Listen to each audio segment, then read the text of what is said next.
Mr. Costello, he's been waiting very patiently. If you could just explain to us, sir, what is the criteria followed to accord the status of a state visit to an official visit by a bilateral partner? Sure.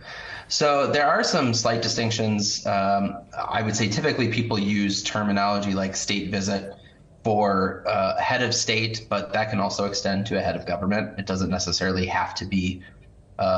Other people go by this characterization that an official visit is more just somebody who's a head of a government as opposed to a head of state.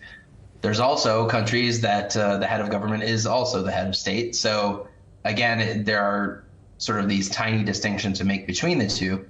I know for this particular visit, we are referring to it as a state visit, and Prime Minister Modi being the head of government, and also, the head of state, but not quite in the same way as, let's say, for example, we were talking about Great Britain, and there King Charles would be the head of state, and the Prime Minister would be considered the head of government, but then when you have two different people holding those two different capacities, then it gets a little bit confusing and complicated, because do you afford one a state visit and one an official visit, or should it be both, or should it be neither?